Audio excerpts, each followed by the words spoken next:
ان الذين تولوا منكم يوم التقى الجمعان انما استزلهم الشيطان ببعض ما كسبوا وَلَقَدْ عَفَا اللَّهُ عَنْهُمْ إِنَّ اللَّهَ غَفُورٌ حَلِيمٌ يَا أَيُّهَا الَّذِينَ آمَنُوا لَا تَكُونُوا كَالَّذِينَ كَفَرُوا وَقَالُوا لِإِخْوَانِهِمْ إِذَا ضَرَبُوا فِي الْأَرْضِ أَوْ كَانُوا غُزًّى لَوْ كَانُوا عِنْدَنَا مَا مَاتُوا وَمَا قُتِلُوا لِيَجْعَلَ اللَّهُ ذَلِكَ حَسْرَةً فِي قُلُوبِهِمْ وَاللَّهُ يُحْيِي وَيُمِيتُ واللہ بما تعملون بصیر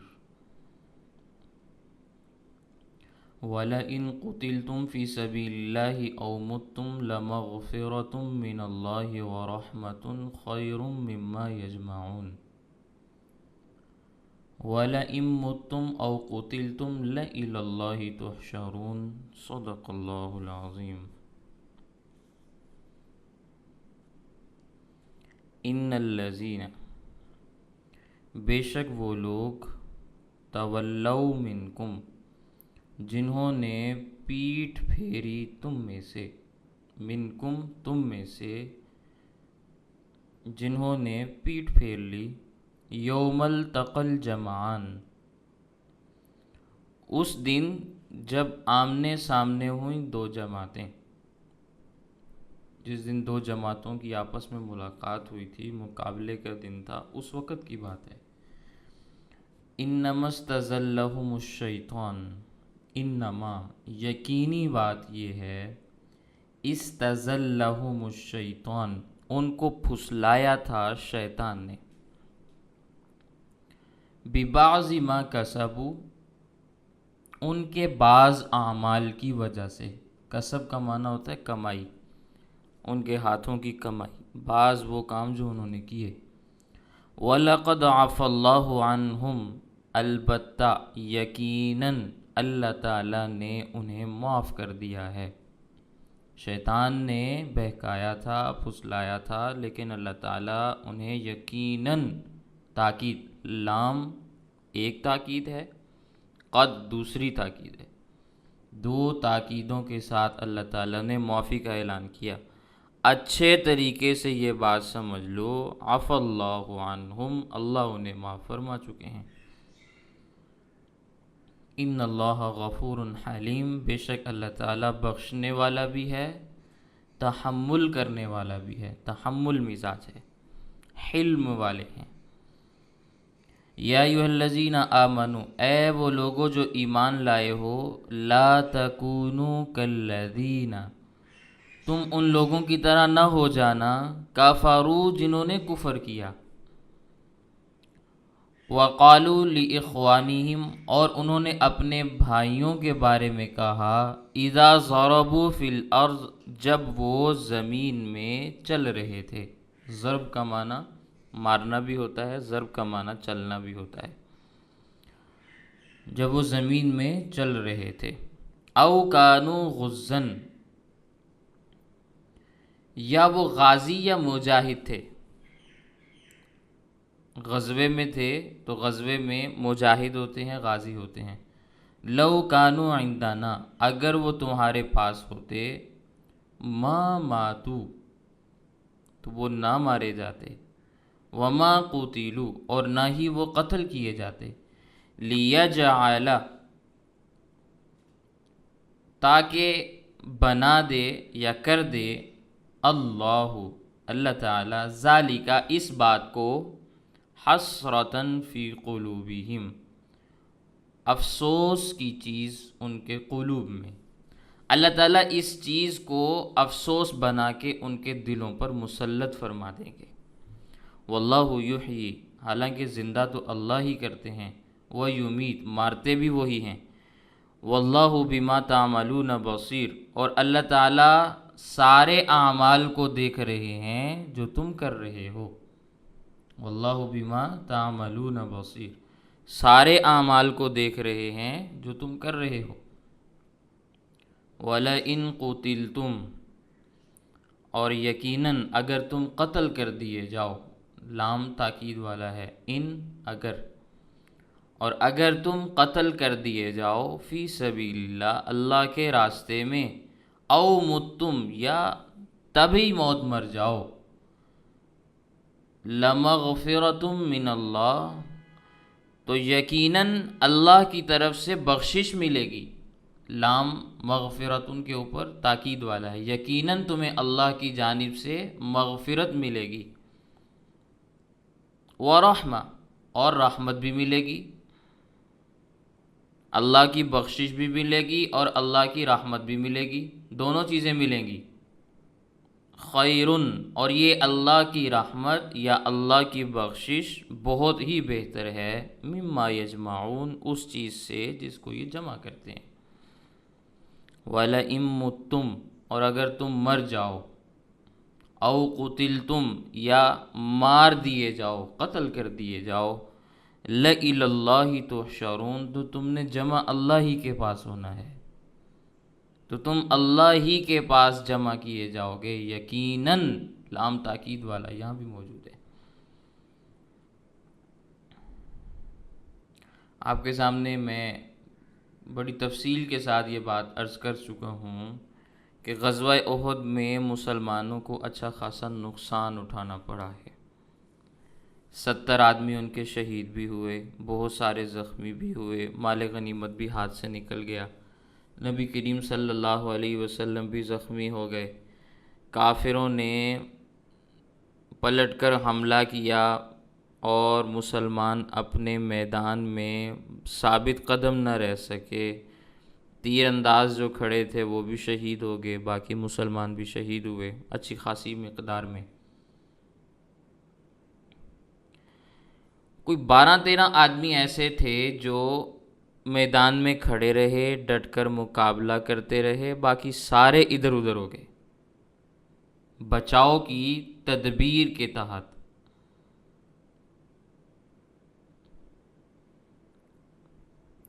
ان بھاگنے والوں میں حضرت عثمان بن عفان رضی اللہ تعالیٰ عنہ بھی تھے،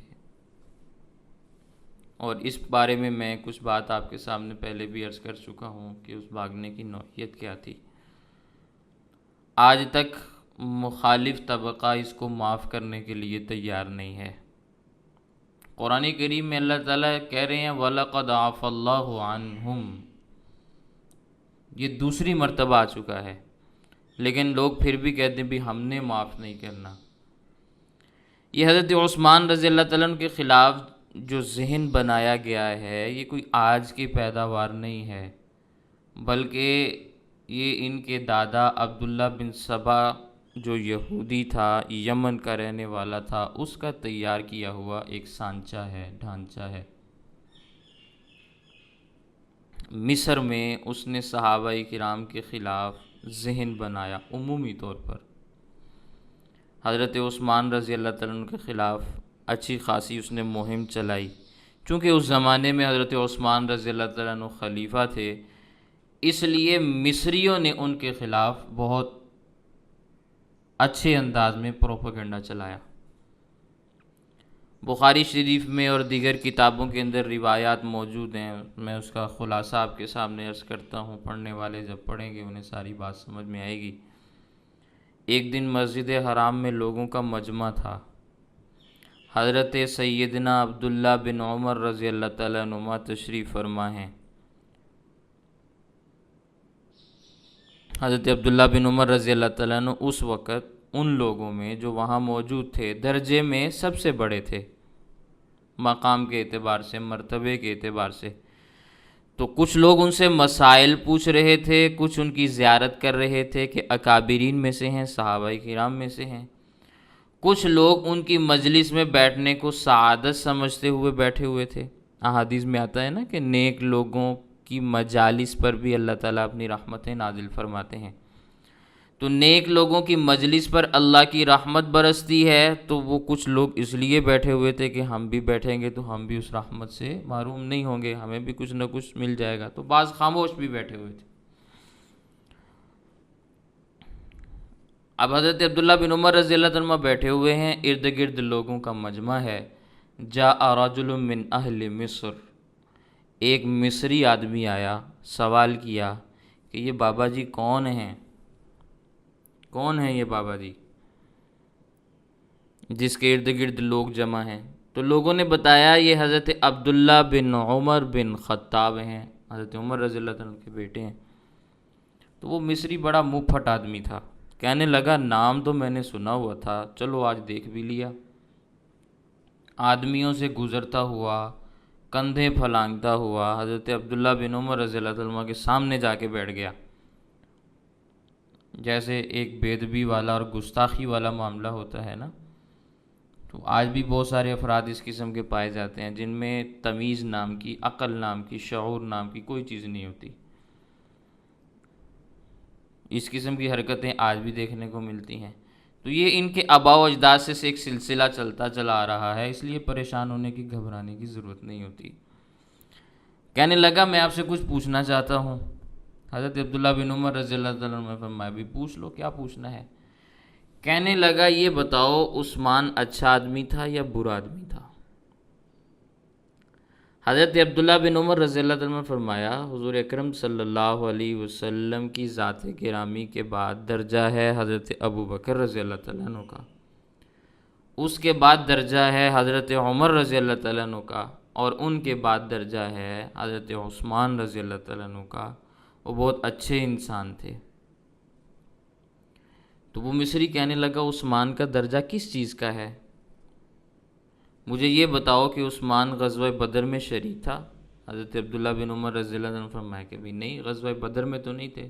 تو کہنے لگا پھر وہ بڑا اہم غزوہ تھا، بدری صحابہ میں نہیں، وہ اس غزوے میں غیر حاضر رہا، تو تم کہتے ہو وہ اچھا آدمی تھا؟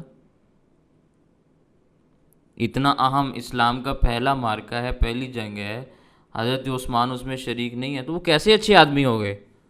مدینہ میں موجود ہیں لیکن پھر بھی غزوے میں نہیں آ رہے، تو اچھے آدمی تو نہ ہوئے نا، نعوذ باللہ من ذالک۔ پھر کہنے لگا یہ بتاؤ کہ غزوہ احد میں بھاگنے والوں میں عثمان تھا یا نہیں تھا؟ حضرت عبداللہ بن عمر رضی اللہ عنہ نے فرمایا بھی بھاگنے والوں میں سے تھے۔ کہنے لگا پھر وہ اچھا آدمی کیسے ہوا؟ پھر درجہ اس کا کیسے بن گیا؟ وہ درجے والا کیسے بن گیا؟ پھر تیسرا سوال پوچھا، کہنے لگا یہ بتاؤ حدیبیہ کے مقام پر کیکر کے درخت کے نیچے جب نبی کریم صلی اللہ علیہ وسلم کے دست مبارک پر صحابہ کرام نے بیعت کی تھی، عثمان اس بیعت میں شریک تھے؟ حضرت عبداللہ بن عمر رضی اللہ عنہ نے فرمایا بھی نہیں، یعنی اصحاب بیعت رضوان جن کا تذکرہ قرآن میں ہے ان میں سے بھی نہیں۔ تو اس نے خوشی سے نعرہ لگایا اللہ اکبر کا، اور کہنے لگا یہی تو وہ تین اچھے افراد اور ان کے مقامات ہیں، بدری صحابہ، غزوہ احد والے، شہدائے احد، شرکائے احد، پھر اس کے بعد شرکائے بیعت رضوان، درخت کے نیچے بیعت کرنے والے۔ ان تینوں موقعوں پہ حضرت عثمان باوجود اس کے کہ زندہ حیات موجود ہیں لیکن ان میں شریک نہیں ہے، اور تم پھر بھی اس کی فضیلت کے گیت گاتے ہو۔ تو نعرہ لگایا اور اٹھ کے جانے لگا، اور یہ طرز عمل آج بھی لوگ اختیار کرتے ہیں، آتے ہیں سوالات پوچھتے ہیں اور نعرہ مار کے اٹھ کے جاتے ہیں۔ ہمارے علم میں تو کئی ایک واقعات ہیں، اس لیے ہم پریشان نہیں ہوتے، ہم سمجھ جاتے ہیں کہ یہ کن کی نسل میں سے ہے، کن کی ذریت ہے، کن کی اولاد ہے، اس لیے پریشان ہونے والی، گھبرانے کی بات ہی نہیں۔ ان کے آباء و اجداد نے ان کو یہی طرز عمل سکھایا۔ اب جانے لگا تو حضرت عبداللہ بن عمر رضی اللہ عنہ نے اس کے دامن کو پکڑ لیا اور فرمایا صرف سوال نہ ذہن میں جمائے رکھنا، ان کے جوابات بھی سن لو۔ بدر کے موقع پہ نبی کریم صلی اللہ علیہ وسلم کی بیٹی حضرت رقیہ رضی اللہ تعالیٰ عنہا جو حضرت عثمان کے نکاح میں تھیں، وہ بیمار تھیں۔ گھر میں کوئی اور آدمی نہیں تھا، کوئی مرد نہیں تھا، کوئی عورت نہیں تھی، کوئی بوڑھا نہیں تھا، کوئی جوان نہیں تھا، کوئی بچہ نہیں تھا۔ غزوہ بدر کے موقع پہ حضرت عثمان رضی اللہ تعالیٰ عنہ نے پانی کی کپی بھی لی، ستو بھی لیے، کھجوروں والا تھیلا بھی پکڑ لیا، تلوار بھی ہاتھ میں پکڑی ہوئی ہے، ضروری ہتھیار بھی لے لیے، اور نبی کریم صلی اللہ علیہ وسلم کے ساتھ جانے کے لیے میدان میں موجود ہیں۔ نبی کریم صلی اللہ علیہ وسلم نے فرمایا عثمان آپ نے نہیں جانا۔ عرض کیا حضرت اول غزوۃ فی الاسلام، یہ اسلام کا پہلا غزوہ ہے، پہلا جہاد ہے، میں اس میں بھی شریک نہیں ہو سکتا؟ تو فرمایا بھئی نہیں جا سکتے۔ بھئی کیوں نہیں جا سکتے؟ بھئی تمہاری بیوی میری بیٹی میری لخت جگر ہیں، وہ سخت بیمار ہیں، تمہارے گھر میں ان کی دیکھ بھال کرنے والا، حفاظت کرنے والا، رکھوالی کرنے والا کوئی نہیں ہے۔ کون ہے جو ان کی خبر گیری کرے گا پیچھے سے؟ کون ان کو دوائی دے گا؟ کون اٹھائے گا؟ کون بٹھائے گا؟ کون روٹی کھلائے گا؟ تو حضرت عثمان نے کہا حضرت میں محلے کی عورتوں سے کہہ دیتا ہوں، وہ آ کے ان کی خدمت کریں گی۔ تو نبی کریم صلی اللہ علیہ وسلم نے فرمایا محلے کی عورتیں دن کو آ جائیں گی۔ مثال کے طور پر سورج نکلا ہوا ہے تو کبھی کوئی عورت آ جاتی ہے، آ کے کوئی 2-3 کام کر کے چلی جائے گی، ایسا تو نہیں ہو سکتا کہ بھی وہ سارا دن ساری رات وہیں پہ رہے۔ ظاہر ہے ان کے اپنے بھی گھر ہیں، وہ اپنے گھر کو سنبھالیں گی، اپنے بچے سنبھالیں گی، اپنا انتظام سنبھالیں گی، یا جا کے وہیں پہ بیٹھی رہیں گی۔ تو حضرت عثمان رضی اللہ تعالیٰ نے رو پڑے کہ حضرت اسلام کا پہلا جہاد ہے اور میں اس سے محروم ہو گیا۔ تو نبی کریم صلی اللہ علیہ وسلم نے فرمایا رقیہ آپ کی بیوی ہے، میری بیٹی ہے، اس کا بھی آپ کے اوپر حق ہے۔ تو کہنے لگے میں تو جہاد کی فضیلت سے پھر محروم ہو گیا نا۔ تو نبی کریم صلی اللہ علیہ وسلم نے حضرت عثمان رضی اللہ تعالیٰ عنہ سے فرمایا تھا کہ جتنا اجر و ثواب بدر میں لڑنے والوں کو ملے گا تجھے گھر بیٹھے ملے گا، اور مال غنیمت جس طرح دوسروں کو ملے گا، جتنا حصہ انہیں ملے گا اتنا حصہ تمہیں بھی ملے گا، تم گھر بیٹھے برابر کے اس غزوے میں شریک ہوگے۔ تو ہم اہل سنت والجماعت حضرت عثمان رضی اللہ تعالیٰ عنہ کو بدری صحابہ میں شمار کرتے ہیں۔ اس لیے شمار کرتے ہیں کہ اللہ کے نبی صلی اللہ علیہ وسلم نے اپنی زبان مبارک سے ان کے لیے کلمات فرمائے ہوئے ہیں۔ میدان میں تلوار لے کر اگرچہ وہ موجود نہیں، لیکن وہ بدری صحابہ میں سے ہیں، انہیں غزوہ بدر کا مال غنیمت بھی ملا ہے۔ اللہ کے نبی صلی اللہ علیہ وسلم نے انہیں چیزیں عطا فرمائی ہیں، یہ ان کی فضیلت ہے۔ اب وہ بدر میں شریک کیوں نہیں ہوئے؟ یہ نبی کریم صلی اللہ علیہ وسلم کا حکم تھا، اور سمجھنے والے اس چیز کو بڑے اچھے طریقے سے سمجھتے ہیں۔ امیر المومنین خلیفۃ المسلمین یا امیر جہاد اگر کسی فرد کے بارے میں یہ فیصلہ کر دے کہ بھئی آپ نے میدان میں نہیں اترنا، بندوق لے کر سامنے جا کے فائر نہیں کھولنے، بم نہیں باندھنے، آپ نے دشمن سے نہیں لڑنا، آپ دکان کھولو، پیسہ کماؤ، اور پیسہ کما کے مجاہدین کے حوالے کر دو، تو یہ امیر جہاد کے حکم سے دکان پر بیٹھنے والا یہ بھی مجاہد ہے اور اس جہاد کے اندر برابر کا شریک ہے۔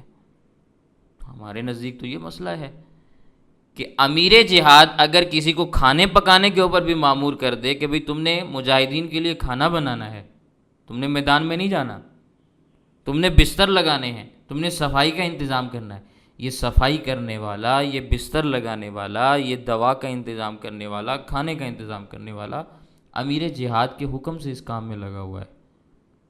اب اس کو بیت الخلاء صاف کرتے ہوئے بھی اتنا ہی اجر ملے گا جتنا میدان میں لڑنے والے مجاہد کو اجر مل رہا ہے۔ تو نبی کریم صلی اللہ علیہ وسلم نے حضرت عثمان رضی اللہ عنہ کو خود روکا کہ تم نے نہیں جانا، تم یہاں رہو۔ وہ تو میدان میں نکلنے کے لیے تلوار لے کر موجود تھے، یہ بھی نہیں کہ میں ارادہ کرتا ہوں انشاءاللہ جاؤں گا، یہ معاملہ بھی نہیں تھا، ساری چیزیں لے کر کھڑے ہیں، ان کو واپس بھیجا گیا ہے۔ تو بہرحال حضرت عثمان رضی اللہ تعالیٰ عنہ بدری صحابہ میں سے ہیں۔ تو حضرت عبداللہ ابن عمر رضی اللہ عنہ نے فرمایا اے مصری اچھے طریقے سے میری بات سن،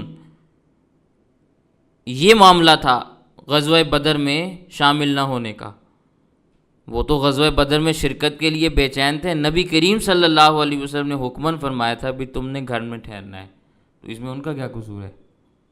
اس لیے حضرت عثمان رضی اللہ عنہ پہ یہ اعتراض نہیں ہو سکتا۔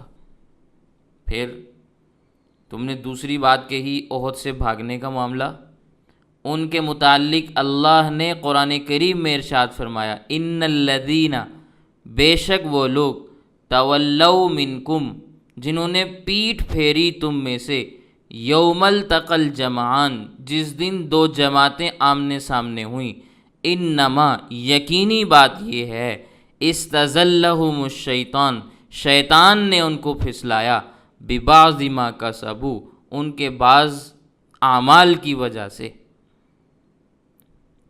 تفصیلات میں آپ کے سامنے عرض کر چکا ہوں کہ نبی کریم صلی اللہ علیہ وسلم کے ایک حکم کو نہ ماننے کی وجہ سے، وہ حکم نہ ماننا یہ شیطان کا پھسلانا ہے، غلطی ہوئی، لیکن جو معاملہ بھی تھا اب اللہ کا فیصلہ سن لو۔ وَلَقَدْ عَفَا اللَّهُ عَنْهُمْ، یقیناً اللہ تعالیٰ نے ان کو معاف کر دیا ہے۔ توجہ سے اچھے طریقے سے بات سمجھو، لام بھی تاکید کا، قد بھی تاکید ہے، پھر ماضی کے اوپر یہ چیزیں آ رہی ہیں۔ عفا ماضی کا صیغہ ہے،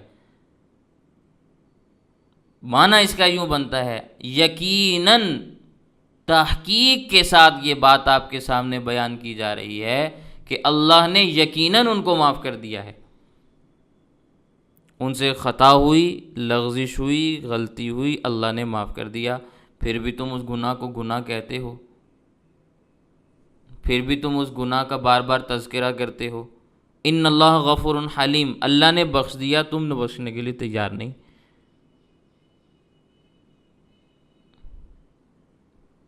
سمجھ آ رہی ہے میری بات؟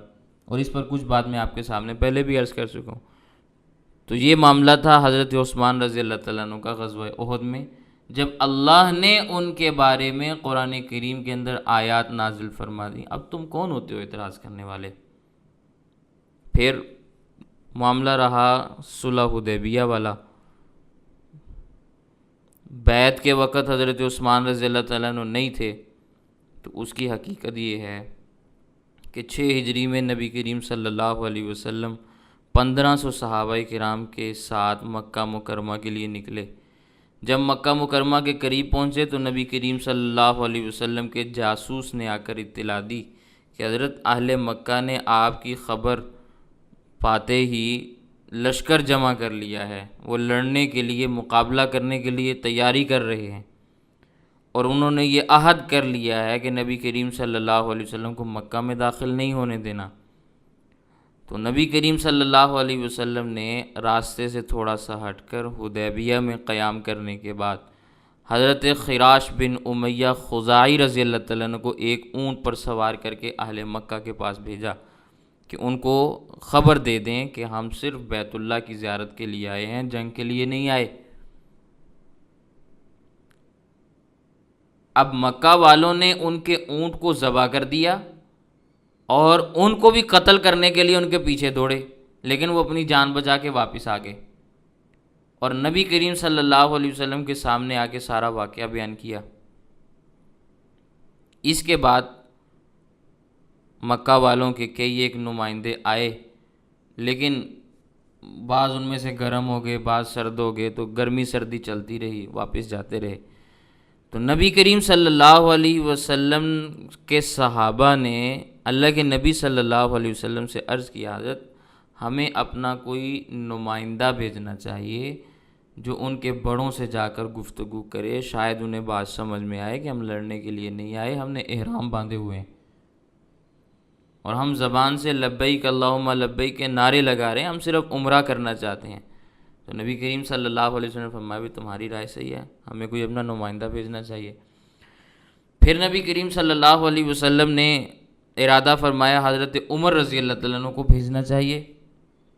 ان کو بلایا اور فرمایا بھی قریش مکہ کے نمائندے آتے رہتے ہیں اور گرم ہو کے واپس چلے جاتے ہیں، تو لوگوں کا خیال ہے، ساتھیوں کا خیال ہے، میری بھی یہی رائے ہے کہ ہم کوئی اپنا ایک نمائندہ بھیجیں تاکہ وہ ان کے سمجھدار آدمی کے ساتھ جا کے گفتگو کرے، ان کے ساتھ بات چیت کرے، شاید ہمیں عمرے کی وہ لوگ اجازت دے دیں۔ اب وہ بالکل مکہ مکرمہ کے قریب تھے۔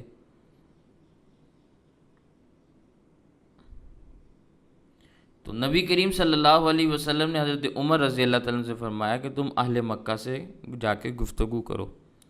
تو نبی کریم صلی اللہ علیہ وسلم نے جب حضرت عمر رضی اللہ تعالیٰ عنہ سے بات عرض کی تو حضرت عمر رضی اللہ تعالیٰ عنہ نے فرمایا کہ حضرت آپ نے جو بات فرمائی ہے اس کے 2 حصے ہیں۔ ایک حصہ یہ ہے کہ ہمارا کوئی نمائندہ جانا چاہیے، اس سے میں اتفاق کرتا ہوں کہ ہمارا کوئی نمائندہ وہاں جائے، جا کے بات کرے۔ دوسری بات یہ ہے کہ میں نمائندہ بن کے جاؤں تو مجھے آپ کے حکم سے انکار نہیں ہے، لیکن آپ اچھے طریقے سے جانتے ہیں کہ میری طبیعت میں تیزی ہے، خلاف طبیعت کوئی بات میں سنتا نہیں ہوں، تو اگر وہاں جا کر کوئی ایسی بات ہو گئی اور بات بننے کی بجائے مزید بگڑ گئی تو خطرہ پیدا ہو سکتا ہے۔ میری رائے یہ ہے کہ حضرت عثمان رضی اللہ تعالیٰ عنہ کو آپ بھیج دیں، وہ ٹھنڈی طبیعت کے آدمی ہیں، وہ بات کو سنیں گے بھی سنائیں گے بھی، بات کو سنیں گے بھی، یعنی وہ جو باتیں کریں گے وہ سن بھی لیں گے، جلدی گرم نہیں ہوں گے، اور اپنی پوری بات سنا بھی دیں گے، کوئی بات رہنے بھی نہیں دیں گے۔ تو میری رائے یہ ہے کہ آپ حضرت عثمان رضی اللہ تعالیٰ عنہ کو بھیج دیں۔ تو حضرت عثمان رضی اللہ تعالیٰ عنہ کو نبی کریم صلی اللہ علیہ وسلم نے نمائندہ بنا کے بھیج دیا۔ جس وقت یہ وہاں پہنچے تو کافروں نے کہا کہ تو احرام کی حالت میں ہے، عمرہ کرنا ہے تو کر لو۔ تو حضرت عثمان رضی اللہ عنہ نے کہا بھی نہیں، جب تک نبی کریم صلی اللہ علیہ وسلم کعبۃ اللہ کا طواف اور صفا مروہ کی سعی نہیں کریں گے میں بھی نہیں کروں گا۔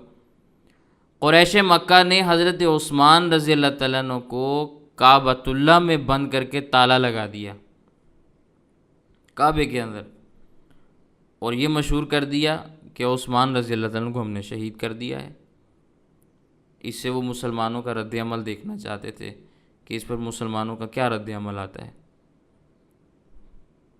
ورنہ اس زمانے میں بھی، آج کے زمانے میں بھی ایسا ہے کہ سفیروں کو قتل نہیں کیا جاتا، تو وہ اتنے پاگل نہیں تھے کہ سفیر کو قتل کر دیتے۔ تو یہ جب خبر حدیبیہ پہنچی تو حضرت عثمان رضی اللہ تعالیٰ عنہ شہید ہو گئے ہیں، تو دوپہر کا وقت تھا، نبی کریم صلی اللہ علیہ وسلم ککر کے درخت کے نیچے تشریف فرما تھے۔ نبی کریم صلی اللہ علیہ وسلم نے فرمایا آؤ میرے ہاتھ پہ بیعت کرو۔ کس بات کی بیعت کرنی ہے؟ بخاری میں 2 الفاظ آئے ہیں، ایک ہے علی الموت کہ ہم جانیں قربان کریں گے، سفیر کے قتل کا بدلہ لیں گے، موت پر بیعت کرو، ہم ہر حال میں لڑنے مرنے کے لیے تیار ہیں۔ اور دوسرا لفظ آتا ہے علی ان لا نفر کہ ہم بھاگیں گے نہیں۔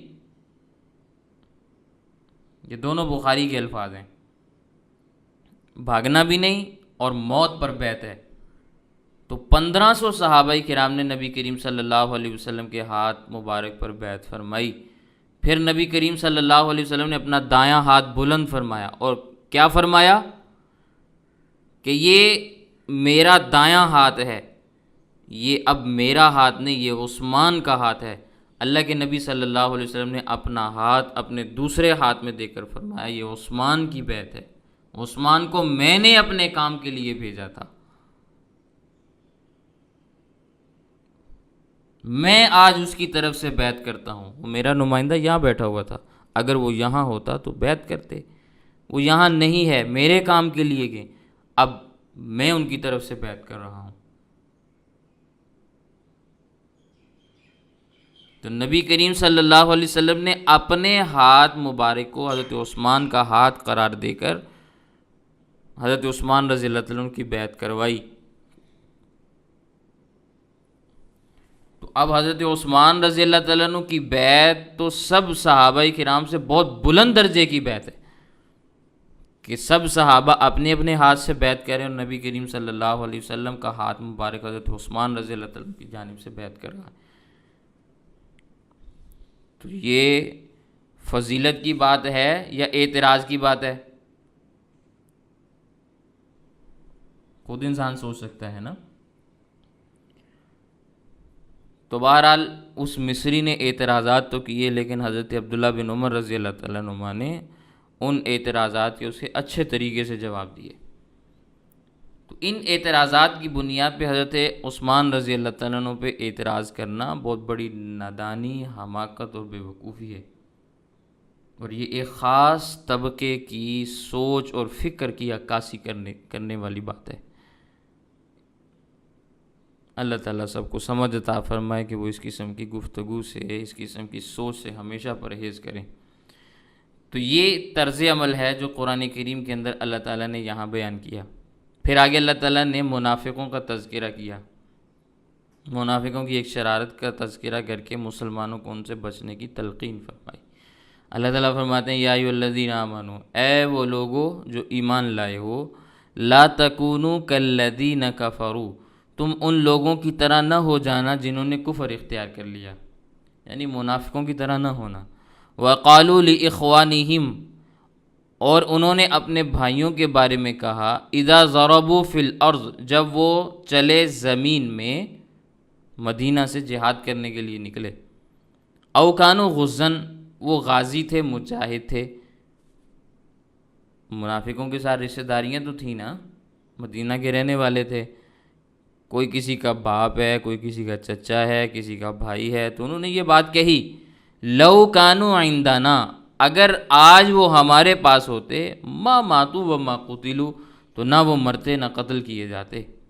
یعنی یہ منافق کہتے ہیں کہ ہم نے جاتے وقت کہا تھا نا کہ نہ جاؤ، ہماری کسی نے بات ہی نہیں سنی، اگر ہماری بات مان لیتے تو آج یہ نہ مرتے، زندہ بچ جاتے۔ اللہ تعالیٰ فرماتے ہیں ان کافروں کی طرح نہ ہونا جو اس قسم کی گفتگو کرے۔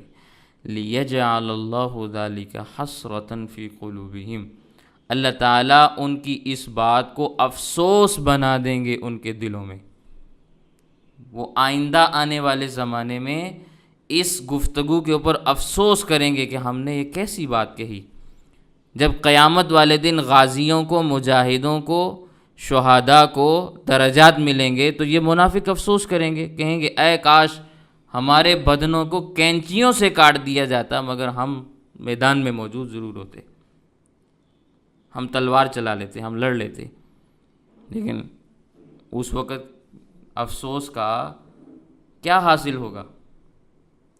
کچھ بھی حاصل نہیں ہوگا۔ تو اس لیے اللہ تعالیٰ فرما رہے ہیں واللہ یحیی و یمیت، اللہ زندہ کرتا ہے، اللہ ہی مارتا ہے، واللہ بما تعملون بصیر، اور اللہ تعالیٰ تمہارے اعمال کو دیکھ رہے ہیں۔ پھر اللہ تعالیٰ فرماتے ہیں اگر وَلَئِن قُتِلْتُمْ فِي سَبِيلِ اللَّهِ، اگر تم قتل کر دیے جاؤ اللہ کے راستے میں، اگر تم قتل کر دیے جاؤ اللہ کے راستے میں، او متم لمغفرۃ من اللہ، یا تم مر جاؤ، اللہ کے راستے میں تو نکلے لیکن تبھی موت سے وفات ہو گئی، تلوار کے کٹ سے تو نہیں مرے لیکن کسی اور خارجی بیماری یا عذر کی وجہ سے موت واقع ہو گئی، تبھی موت وفات پا گئے، لمغفرۃ من اللہ، اللہ کی طرف سے مغفرت پھر بھی ملے گی، ورحمۃ، اور رحمت بھی ملے گی، مغفرت بھی ملے گی، رحمت بھی ملے گی، اور یہ دونوں چیزیں خیر مما یجمعون، اللہ کی مغفرت بھی اور اللہ کی رحمت بھی، یہ بہت بہتر ہے اس چیز سے جس کو یہ جمع کر رہے ہیں۔ کیا چیز جمع کر رہے تھے؟ مال جمع کر رہے تھے،